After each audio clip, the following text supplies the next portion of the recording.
খড়দহ কল্যাণনগর বিদ্যাপীঠের সপ্তম শ্রেণীর ছাত্র সম্রাট দাস সোমবার সকালে বাড়ি থেকে বের হওয়ার পর নিখোঁজ হয়।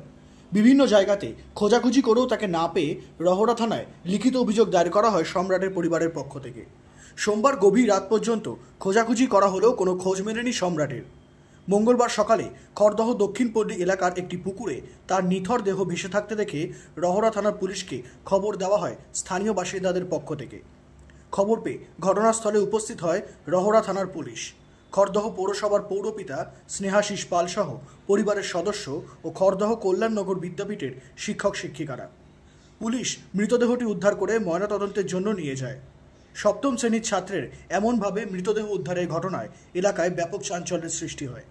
এদিন পুরো বিষয়টি নিয়ে খড়দহ পৌরসভার পৌরপিতা স্নেহাশিস পাল জানান, দেখুন এখন কি হয়েছে না হয়েছে প্রকৃতভাবে বলা খুব মুশকিল। প্রশাসন এসেছিল, প্রশাসন বডি নিয়ে গেছে, এখন তারা তদন্ত করে বের করতে পারবে কি প্রকৃত ঘটনা হয়েছিল।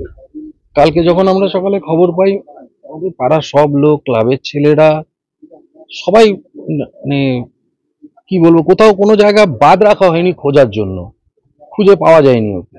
আজকে সকালবেলা আমি কাজে ছিলাম, তখন হঠাৎ ফোন পাই যে বডিটা ভেসে উঠেছে।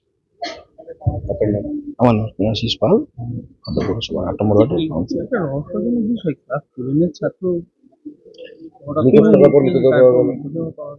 রহস্যজনক বলতে কিছু তো সন্দেহ হয়, যেটা ক্লাস 7 এর ছাত্র, তার 13-14 বছর বয়স। এখন তার মেন্টালিটি কোন দিকে গ্রো করেছে, কি তার চিন্তা ভাবনা ছিল, সেটা বলা খুব মুশকিল এই জায়গায় দাঁড়িয়ে। অন্যদিকে খড়দহ কল্যাণনগর বিদ্যাপীঠের এক শিক্ষক জানান, আমাদের কালকে স্কুলে তো পরীক্ষা চলছে এখন, তা এই পাড়া থেকে একজন ভদ্রলোক, উনি সকাল 10টা সাড়ে 10টা নাগাদ আমাদের স্কুলে গিয়ে ইনফর্ম করলেন যে পাশের বাড়ির ছেলেটি অর্থাৎ সম্রাট দাস, আমাদের 7A সেকশনের ছাত্র, ওকে পাওয়া যাচ্ছে না। সকালবেলায় 6টার পরে ও 6টা 15-20 নাগাদ একটু হাঁটতে বেরিয়েছে এবং কয়েকদিন ধরেই ও হাঁটতে যাচ্ছে। বেশি দিন ধরে এরকম কন্টিনিউয়াস প্রসেস করছিল না, কারণ সকালে যেহেতু ওর পড়া থাকছিল, তা যেহেতু সকালে কয়েকদিন পড়া থাকছে না সেহেতু ও হাঁটতে বেরোচ্ছিল। তা আমরা তাড়াতাড়ি করে আমাদের যে স্কুল গ্রুপ আছে, আমাদের শিক্ষক সংগঠন, ছাত্র সংগঠন, বিভিন্ন জায়গায় আমরা ওর ছবি এবং ওর নাম, এই বিষয় সংক্রান্ত তথ্যগুলো আমরা পোস্ট করি যাতে ওকে পাওয়া যায়। আমরা ওদের বাড়িতে এসেছিলাম দুপুরবেলা নাগাদ শিক্ষকেরা, তখন আমরা আগের দিন রাত্রেবেলায় ও মাকে জিজ্ঞেস করেছে, মা আজকে তো খাতা দেখান, যে কোনো কারণে যদি আমার খাতায় কোনো রেজাল্ট খারাপ হয় তাহলে কি সেই বিষয়ে তোমরা আমাকে কোনো বকাবকি করবে। এইটুকু তাদের বাড়ি থেকে পাওয়া গেছে। কিন্তু সকালবেলায় ও নর্মালি বেরিয়েছে, নর্মালি হাঁটাহাঁটি করেছে।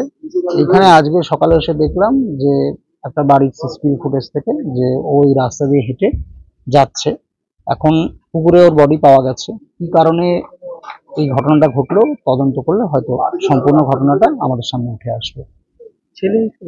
ছেলে হিসেবে খুবই শান্ত, খুবই কম কথা বলতো এবং সম্পর্ক লিমিটেড। কয়েকজন নির্দিষ্ট বন্ধু ছিল, তাদেরকেও আমরা কালকে জিজ্ঞেস করেছি যে ওদের সঙ্গে ওর কোনো কথা হয়েছে নাকি, তাও কিন্তু কেউ বলতে পারে না। মুকুন্দ ভদ্র, কল্যাণনগর বিদ্যাপীঠ হাই স্কুল। এয়ার ইনফ্রাস্ট্রাকচারের উদ্যোগে অহনা অ্যাপার্টমেন্ট, বারাসাতের হৃদয়পুরে নৃপেন ঘোষ সরণিতে তৈরি হচ্ছে নতুন আবাসন প্রকল্প। থাকছে একগুচ্ছ বিশেষ সুবিধা, লিফট থেকে শুরু করে ডিপ টিউবওয়েল, এছাড়াও থাকছে সাউন্ড প্রুফ জেনারেটর এবং কার পার্কিং এর সুবিধাও। এখানে 2 এবং 3 BHK ফ্ল্যাট রয়েছে। এছাড়াও থাকছে আরো একগুচ্ছ বিশেষ সুবিধা। বিস্তারিত জানতে ফোন করুন স্ক্রিনে দেওয়া ফোন নম্বরে। সাধ্যের মধ্যে স্বাদ পূরণ।